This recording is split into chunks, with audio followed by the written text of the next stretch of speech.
तो आज हम बात करेंगे टॉपिक क्षेत्रमिति की। तो सबसे पहले तो हमें ये समझना है कि जो क्षेत्रमिति है इसका मतलब क्या होता है।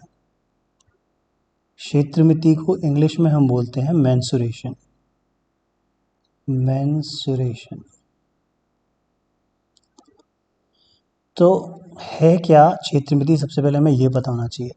तो सबसे पहली बात तो क्या है, ये क्षेत्रमिति गणित की एक शाखा है।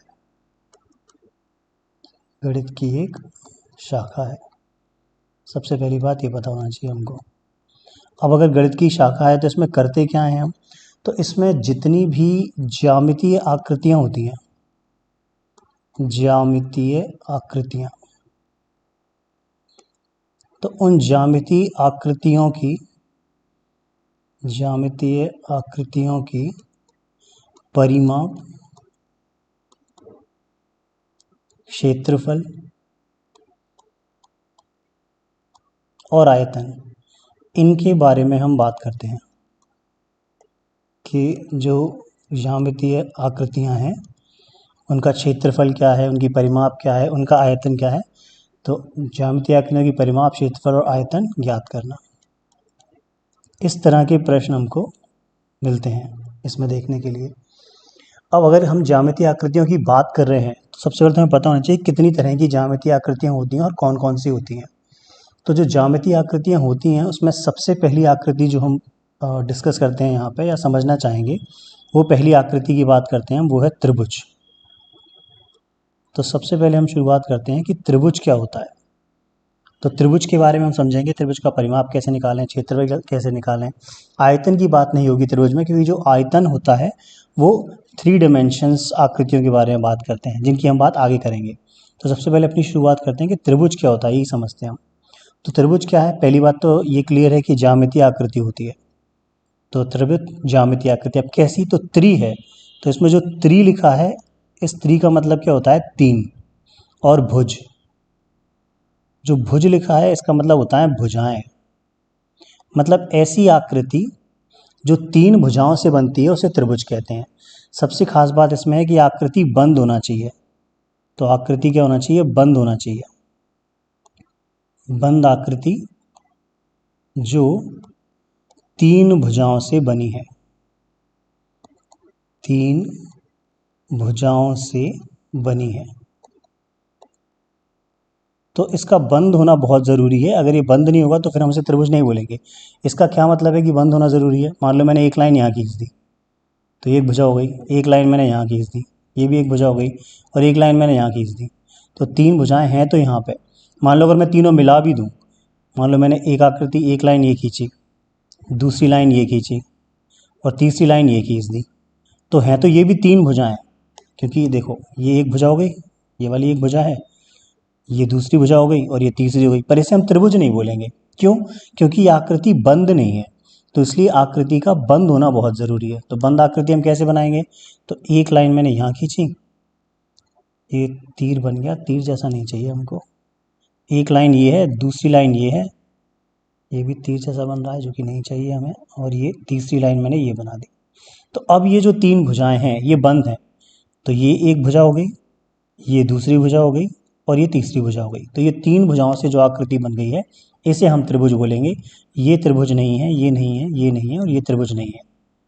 अब ये जो बिंदु हैं इनको हम नाम दे देते हैं जनरली। तो जैसे कि मैंने इसको नाम दे दिया ए, इसको नाम दे दिया बी और इसको नाम दे दिया सी। तो ये हो गया त्रिभुज। त्रिभुज में क्या हो गया, 3 भुजाएं होती हैं। इसके अलावा क्या होते हैं, 3 कोण होते हैं। तो आगे अगर हम इसमें लिखना चाहें तो क्या होते हैं, 3 कोण होते हैं। 3 कोण होते हैं। तो 3 कोण कहाँ पर है उन्हें भी देख लेते हैं हम। तो देखिए जो पहला कोण है वो एक यहाँ पर बन रहा है इस बिंदु पे जो कि बी है। दूसरा कोण है वो इस बिंदु पे बन रहा है जो कि सी है। तीसरा यहाँ बन रहा है बिंदु ए पर। तो ये तीसरा कोण हो गया। अब कोण को पढ़ते कैसे हैं ये भी आपको जानना ज़रूरी है, क्योंकि जब प्रश्न आते हैं तो कभी कभी ये ज़रूरी हो जाता है कि आप कोण समझ पाएँ और आपको दिखना चाहिए वो कौन सा कोण है। तो जैसे ये बी बिंदु पे कोण बना हुआ है, इसको मैं या तो कोण बी बोल सकता हूँ, ये जो चिन्ह मैंने बनाया ये कोण का चिन्ह है, या फिर हम इसको पढ़ेंगे कोण, ये जो मैंने चिन्ह बनाया इसे पढ़ते हैं कोण ए बी सी। तो कैसे पढ़ रहा हूँ मैं, ये जो जिस बिंदु पे कोण बना है वो हमेशा बीच में होगा, तो मैंने ए से शुरू किया तो ए, फिर बी बीच में आ गया और सी। तो ये मैंने जो बनाया ये कोण है, इसको हम ऐसे पढ़ते हैं। या फिर इसी को जो बी है मैं कैसे पढ़ सकता हूँ, इसको मैं पढ़ सकता हूँ कोण, ये चिन्ह कोण का है सी बी ए। तो हम इसे सी बी ए भी बोल सकते हैं। कैसे बोल रहा हूँ मैं, तो मैंने अब यहाँ सी से शुरू किया, ये ध्यान में रखते हुए कि जिस बिंदु पे कोण बन रहा है वो बीच में है और ये ए सी बी ए।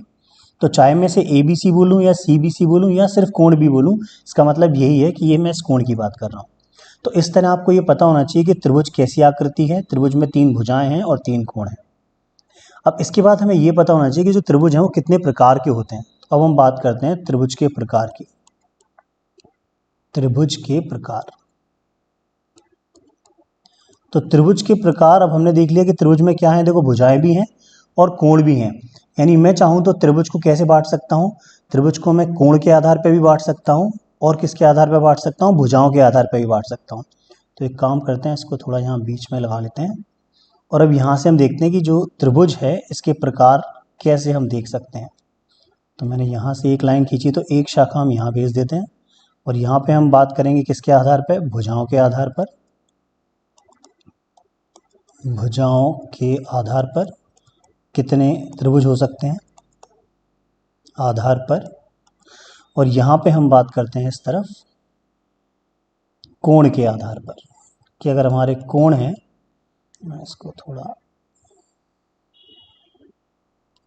यहीं पे रख लेते हैं, कोण के आधार पर,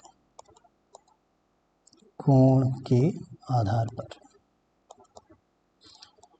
तो सबसे पहले तो उनके नाम समझ लेते हैं कि नाम क्या है और नाम से ही क्लियर हो जाएगा कि क्या है ये।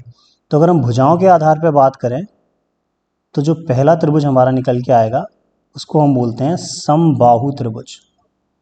समबाहु त्रिभुज।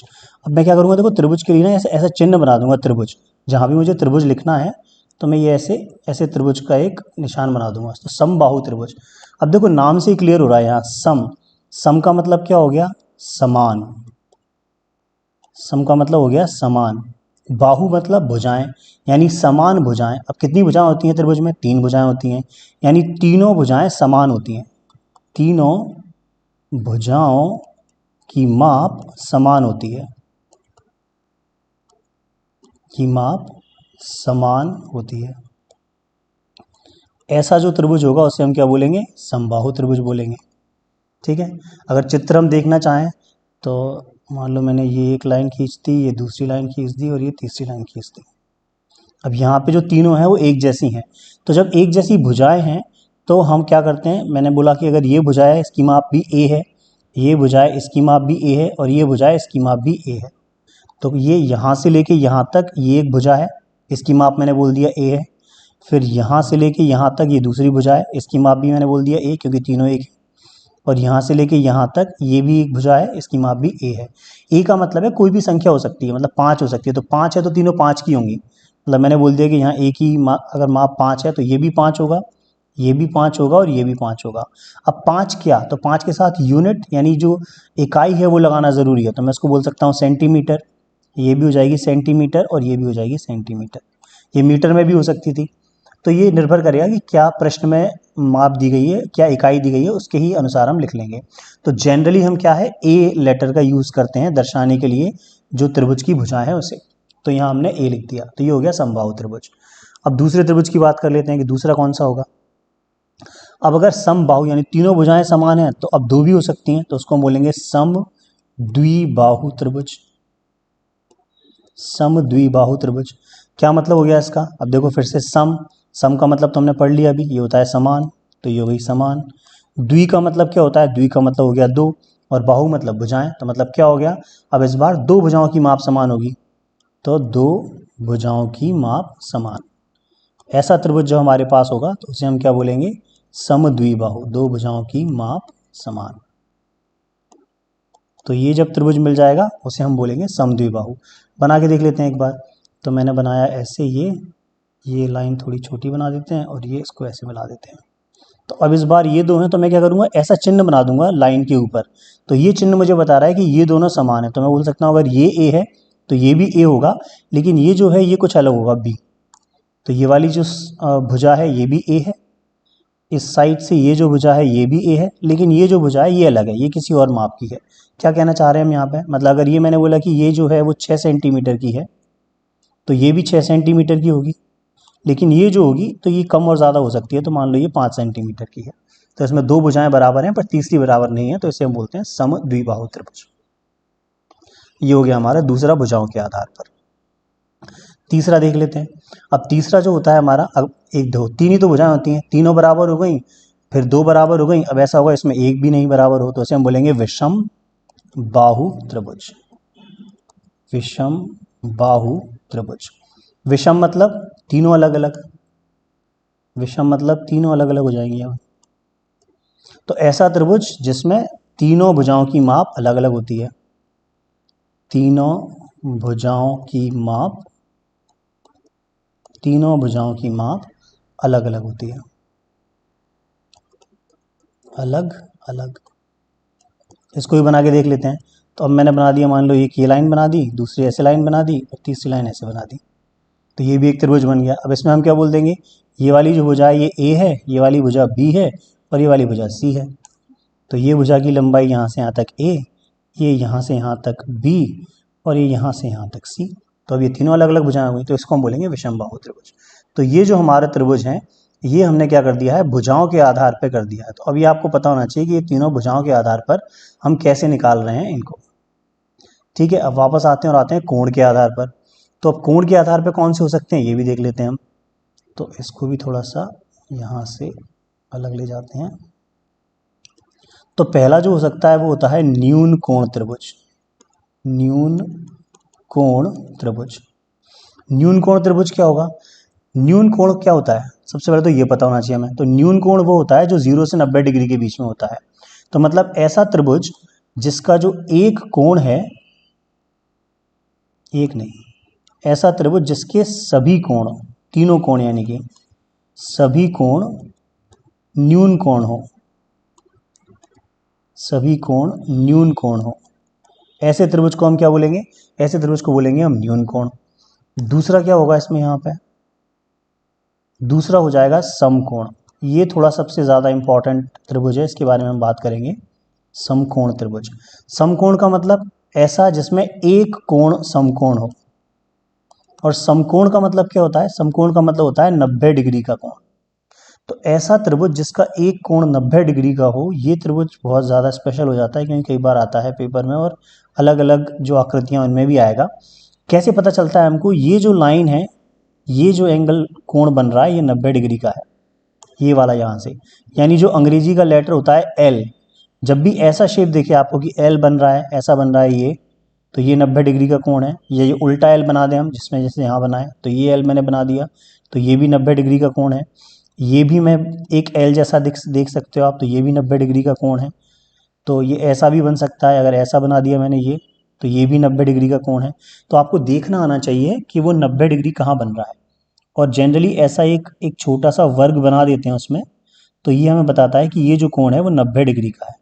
तो वो लिखेंगे नहीं प्रश्न में, वो सिर्फ ऐसा चिन्ह बना देंगे यहाँ पे, ऐसा वर्ग जैसा, तो आपको समझ जाना चाहिए कि यहाँ पे जो कोण बन रहा है वो 90 डिग्री का है। और ये हमारे लिए काफ़ी इंपॉर्टेंट हो जाएगा, क्योंकि इसमें पाइथागोरस थ्योरम लगती है, उसकी बात हम बाद में करेंगे। ठीक है, तो अब तीसरा देख लेते हैं। तीसरा जो कोण है वो कौन सा कोण हो जाएगा, तो न्यून कोण हो गया, समकोण हो गया, अब हो जाएगा अधिक कोण। अधिक कोण त्रिभुज। तो ये अधिक कोण त्रिभुज क्या होगा, यानी जिसमें एक कोण है वो अधिक कोण होगा, जो एक कोण है वो अधिक कोण होगा। अब इसमें समझने वाली और याद रखने वाली बात यह है कि जब न्यून कोण की बात हो रही है तो सारे के सारे कोण न्यून कोण होना चाहिए, तीनों के तीनों। लेकिन जब समकोण की बात होगी तो केवल एक ही कोण 90 है, दूसरा 90 हो ही नहीं सकता। क्यों नहीं हो सकता, इस पर सोचिएगा और मुझे कमेंट सेक्शन में बताइएगा ऐसा क्यों है, क्योंकि एक त्रिभुज में दो समकोण क्यों नहीं हो सकते।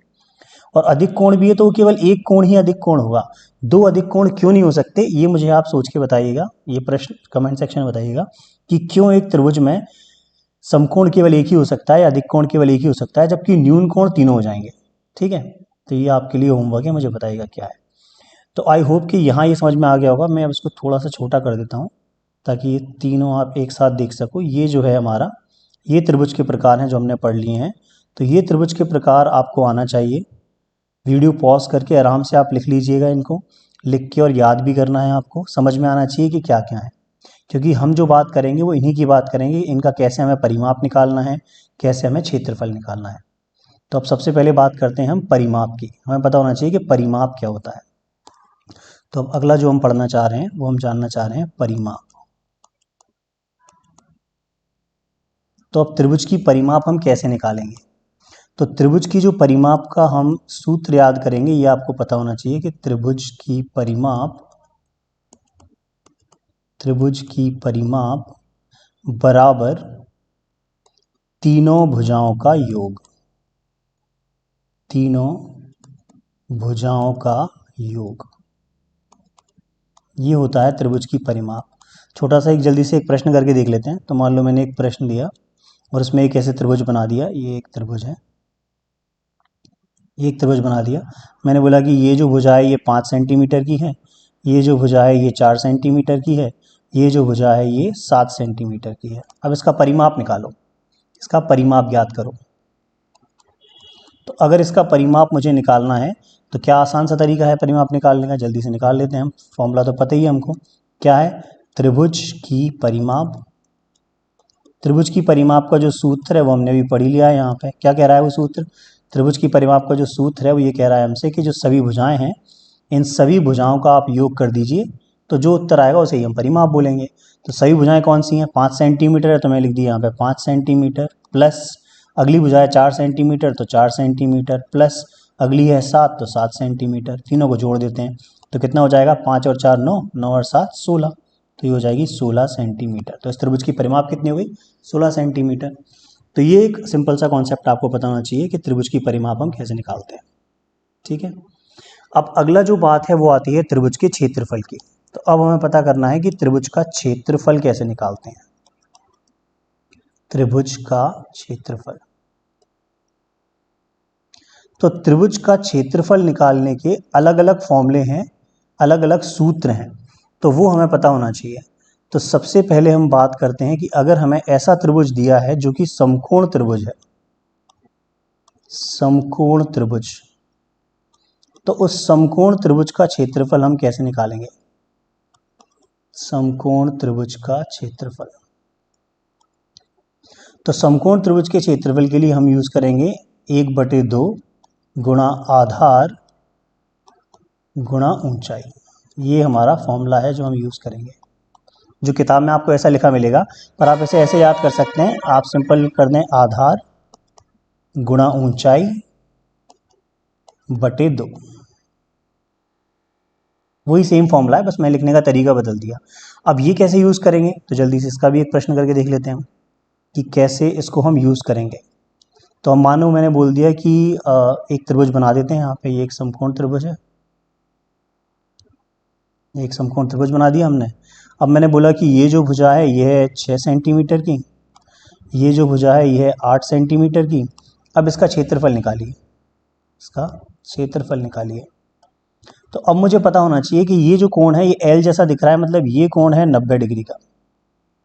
तो अब अगर ये कोण 90 डिग्री का है तो ये जो 6 सेंटीमीटर की लाइन बनी है, तो मैं अगर इसमें देखूं कि क्या क्या दिया है मुझे और क्या समझ में आ रहा है इस चित्र को देख के, कि इस चित्र में मुझे दिख रहा है कि ये जो लाइन है, ये जो भुजा है 6 सेंटीमीटर की, ये है ऊंचाई, और ये जो लाइन है 8 सेंटीमीटर की, ये है आधार।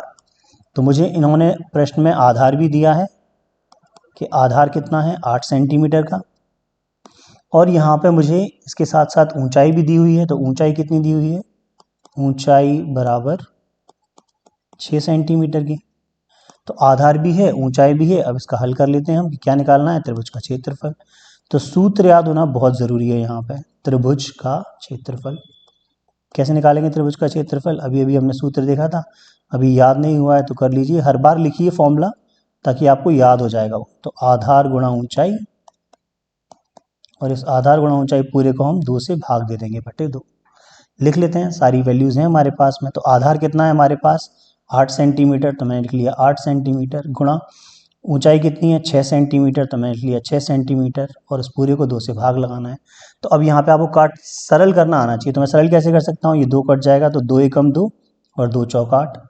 तो ये मैंने काट दिया, कट कर दिया। तो अब क्या बचा यहाँ पे, अंश में बच गया हमारे पास 4 सेंटीमीटर गुणा 6 सेंटीमीटर, और हर में क्या बच गया, हर में 1 बच गया, 1 सेंटीमीटर 1। ठीक है, अब गुणा कर देते हैं, 4 का 6 से गुणा करेंगे तो 24 हो जाएगा, और सेंटीमीटर का सेंटीमीटर से गुणा करेंगे तो सेंटीमीटर स्क्वायर हो जाएगा। तो ये हो गया 24 सेंटीमीटर स्क्वायर। इसे ऐसे पढ़ते हैं, या फिर ऐसे भी लिखा होता है किताब में 24 वर्ग सेंटीमीटर, ऐसे भी लिखते हैं। तो दोनों एक ही बात है, सेंटीमीटर स्क्वायर या वर्ग सेंटीमीटर। ये हमारे इस क्षेत्रफल का उत्तर हो गया, आंसर हो गया। तो अगर हमें कभी भी दिया हुआ है एक समकोण त्रिभुज, तो जहाँ पे 90 डिग्री हमें पहचानना आना चाहिए, तो हम ये सिंपल सा फॉर्मूला यूज़ कर सकते हैं, आधार गुणा ऊंचाई, और उसमें 2 का भाग दे दिया, तो ये हमारा क्षेत्रफल निकलना आ गया। ये सारे सूत्र आप लिख के रखिएगा, ये वाला सूत्र आपको याद होना ही चाहिए। समकोण त्रिभुज का क्षेत्रफल कैसे निकालते हैं, फिर आपको ये पता होना चाहिए कि उसमें आधार कैसे पहचानते हैं, कौन सा आधार होता है और कौन सी ऊंचाई होती है। तो ये जो 90 डिग्री यहाँ पे बना हुआ है, यानी जो एल शेप हमारा बन रहा है, इस एल शेप में एक आधार होता है, दूसरा ऊंचाई होती है।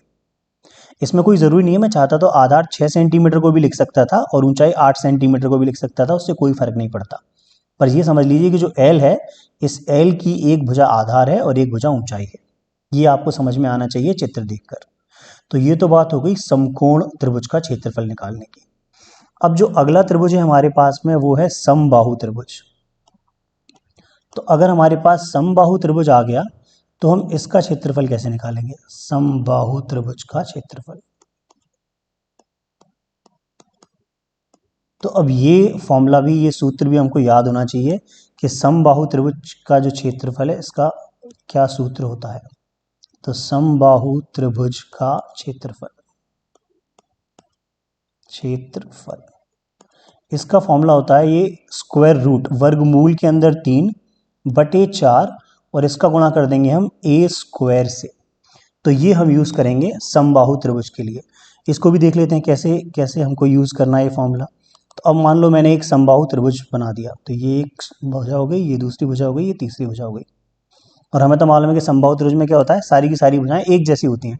तो अगर एक जैसी होती हैं, तो मान लो मैंने बोल दिया ये भुजा है 4 सेंटीमीटर की, तो फिर ये भी 4 सेंटीमीटर की होगी और ये भी 4 सेंटीमीटर की होगी। अब इसका क्षेत्रफल निकालना है हमको। तो जैसे ही मैंने देखा कि ये तीनों भुजाएं बराबर हैं, तो मुझे तुरंत समझ में आ जाना चाहिए कि अरे ये तो समबाहु त्रिभुज आ गया, क्योंकि तीनों भुजाएं बराबर हैं। और अगर तीनों भुजाएं बराबर हैं, तो फिर मैं कौन सा सूत्र यूज़ करूंगा, मैं ये वाला सूत्र यूज़ करूंगा। तो प्रश्न पढ़ के आपको तुरंत समझ में आना चाहिए कि उसे हल करने के लिए मुझे कौन सा सूत्र यूज़ करना होता है। तो मैं तुरंत यहाँ पे लगा लूंगा कि अरे ये तो समबाहु त्रिभुज है, बहुत बढ़िया, आसान काम हो गया, ज़्यादा कुछ करना नहीं है, फॉर्मूला लगा लेते हैं बस तुरंत। तो समबाहु त्रिभुज का क्षेत्रफल, क्या सूत्र है इसका। मैं हमेशा ये बोलूँगा आपसे कि शुरू में आप सूत्रों को लिखिए, जिससे कि क्या होगा, आपको अपने आप ही वो सूत्र याद हो जाएंगे। तो यहाँ पे a जो है वो a का मान क्या है, a का मान ये भुजा है, जो a है वो भुजा है यहाँ पे। तो यानी मैं क्या कर दूंगा, मैं रख दूंगा इस सूत्र में। तो ये हो जाएगा √3/4 गुणा a का मान कितना हो गया 4, तो ये हो जाएगा 4 का स्क्वायर, 4 का वर्ग। तो अब कैसे हल करेंगे इसको, √3/4, 4 का वर्ग मतलब क्या हो गया, 4 गुणा 4, यानी 4 का 2 बार गुणा करना है। और हमें हल करना आता है, तो हम ये 4 से 4 यहाँ पे कट कर सकते हैं। तो क्या बच गया हमारे पास में उत्तर में, तो उत्तर हमारे पास बच गया √3, यानी वर्गमूल 3 गुणा 4। इसका जब हल करेंगे तो ये हो जाएगा 4 वर्गमूल के अंदर 3, तो इसको हम पढ़ेंगे 4√3, और ये हो गया हमारा। अब यूनिट किस में है, सेंटीमीटर में है, तो सेंटीमीटर में अगर इकाई दी है तो इसका उत्तर भी कितना होगा, सेंटीमीटर स्क्वायर। क्षेत्रफल की जो यूनिट है, जो इकाई है, वो हमेशा स्क्वायर में आएगी, centimetre square, metre square, kilometre square, तो ये हमेशा लगाना ज़रूरी है। तो यही हमारा क्या हो गया, इसका उत्तर हो गया। तो यहाँ पे आप इसका उत्तर छोड़ सकते हैं। अब कभी कभी क्या होगा, वो प्रश्न में ना आपको दे देंगे वैल्यू, यानी कठिन बनाने के लिए थोड़ा सा वो क्या कर सकते हैं, वो बोलेंगे दशमलव तक आंसर दीजिए। तो इसके लिए अगर आप याद करें ये वैल्यू, तो अच्छा होगा कि √3 की जो वैल्यू है वो क्या होती है, 1.414। तो ये आपको याद कर लेना चाहिए। कभी कभी हो सकता है वो प्रश्न में दें, कभी कभी हो सकता है ना दें, तो अगर आप याद कर लेंगे तो ये बहुत अच्छा हो जाएगा। वैसे अगर आप यहाँ तक भी उत्तर छोड़ेंगे तो इसमें कोई दिक्कत नहीं है, ये उत्तर बिल्कुल सही है। तो यहाँ पे आप इसका उत्तर छोड़ सकते हैं। पर अगर प्रश्न में उन्होंने दे दिया आपसे कि नहीं भाई आप दशमलव तक करिए, तो फिर आपको ये 1.414 लिखना पड़ेगा और उसको गुणा करना पड़ेगा और उत्तर आएगा। तो अभी हमने ये बात कर ली यहाँ पे। अब जल्दी से हम एक बार रिव्यू कर लेते हैं कि क्या पढ़ लिया हमने आज। तो अभी हमने सबसे पहले जाना कि जो क्षेत्रमिति है ये क्या होती है। तो क्षेत्रमिति क्या है? क्षेत्रमिति गणित की एक शाखा है। इस गणित की शाखा में हम क्या करते हैं? इस गणित की शाखा में हम ज्यामितीय जो आकृतियाँ होती हैं उनकी परिमाप की बात करते हैं, उनके क्षेत्रफल की बात करते हैं और उनके आयत की बात करते हैं। इनको हम ज्ञात करते हैं। तो इसमें सबसे पहली जो ज्यामितीय आकृति की बात हमने की है वो कौन सी है? त्रिभुज। तो त्रिभुज कैसे पता चलता है हमको? त्रिभुज, त्रि का मतलब तीन होता है, भुज मतलब भुजाएं। तो तीनों भुजाएं होती हैं। आकृति जो है वो बंद होती है। बंद होना जरूरी है, अगर बंद नहीं होगी तो उसे हम त्रिभुज नहीं बोलेंगे। तो जैसे मैंने ये आकृति बनाई है, ये त्रिभुज है। त्रिभुज में तीन भुजाएं और तीन कोण, ये पता होना चाहिए। फिर आपको त्रिभुज के प्रकार पता होना चाहिए। भुजाओं के आधार पर पढ़ लिया हमने। समबाहु त्रिभुज होता है, समद्विबाहु त्रिभुज होता है और विषमबाहु त्रिभुज होता है। इसके बाद कोण के आधार पर पढ़ लिया हमने। न्यून कोण होता है, सम कोण होता है और अधिक कोण होता है। फिर हमने थोड़ा सा परिमाप के बारे में पढ़ लिया कि परिमाप क्या होती है। त्रिभुज की परिमाप का ये सूत्र है जो आपको याद होना चाहिए, तीनों भुजाओं का योग। तो तीनों भुजाओं का योग कैसे किया है? तो हमने प्रश्न भी देख लिया है। ये मैंने एक त्रिभुज बनाया, इसकी भुजाएं कर दी, तीनों को जोड़ दिया। तो जो परिमाप है इसकी इकाई क्या होगी? हमेशा सेंटीमीटर या मीटर या किलोमीटर। इस पे स्क्वायर नहीं आएगा, ये बहुत याद रखने वाली बात है। इस पे भी आपके मार्क्स कट जाते हैं अगर आप सही नहीं लिखोगे इकाई। तो जो परिमाप की इकाई है वो क्या होती है? वो सेंटीमीटर होती है।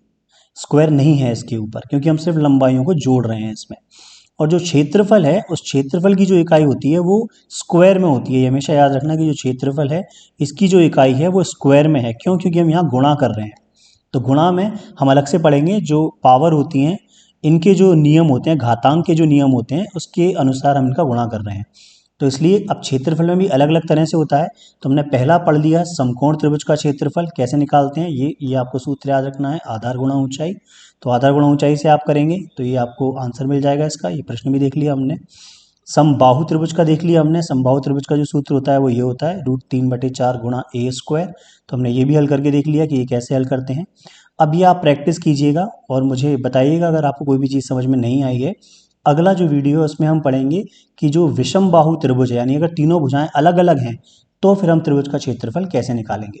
तो अभी के लिए आप ये प्रैक्टिस कीजिए। कोई भी चीज़ अगर आपको नहीं समझ में आई है तो बिल्कुल आप कमेंट सेक्शन में मुझे बताइएगा, तो हम उस पर फिर डिस्कस करेंगे।